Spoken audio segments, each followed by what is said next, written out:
শুরু করেছে আমার প্রিয় স্যার জনাব প্রদীপ কুমার সরকার। আমরা যখন এই স্কুলে ভর্তি হই, এই স্কুলে কোনো ভালো ঘর ছিল না, এই স্কুলে ভালো কোনো বসার সিট ছিল না। আমরা খোলা মাঠে পড়াশোনা করতাম। আমাদের এই শ্রদ্ধাভাজন ব্যক্তি ইনি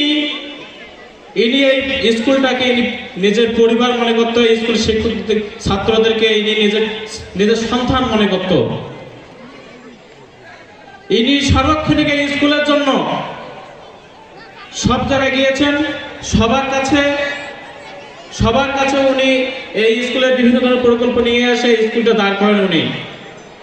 আজকে এই স্কুল পায়ে হেঁটে হেঁটে আজকে এই স্কুল কালীগঞ্জ উপজেলার মধ্যে একটা মডেল স্কুল উপনীত হয়েছে। আমরা যখন 2012 সালে যখন পরীক্ষা দিয়েছি, যখন আমার জানা আছে, আমার চাপাঘাট স্কুলে একজন শিক্ষক আমাকে বলছে, তোমরা কোন স্কুল থেকে এসছো? আমরা বালাগঞ্জ স্কুল থেকে।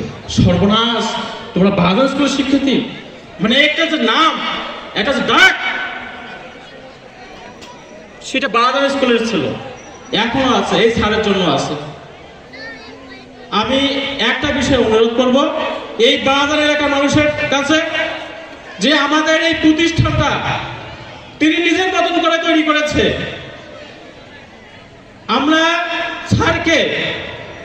স্যার আমৃত্যু পর্যন্ত এই বাজার স্কুলের অভিভাবক হিসেবে স্যারকে আমরা চাই।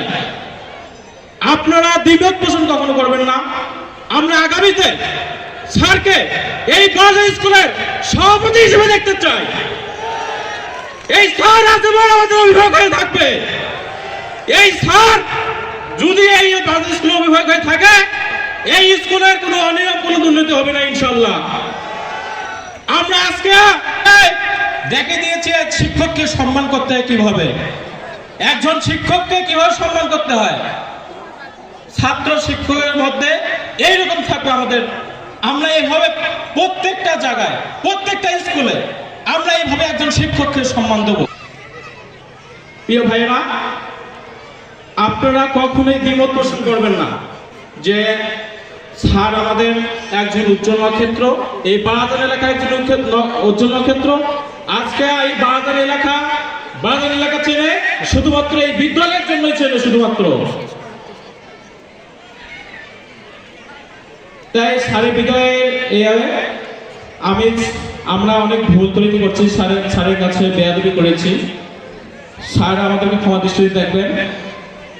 আমরা তখন ছোট ছিলাম, আপনারা আমাদেরকে অনেক কথা বলতেন যে এটা করা যাবে না, ওটা করা যাবে না। আমরা না মেনে আমরা ওভারটেক করে অনেকগুলো কাজ করেছি। স্যার, আপনি আমাদেরকে ক্ষমা দৃষ্টিতে দেখবেন।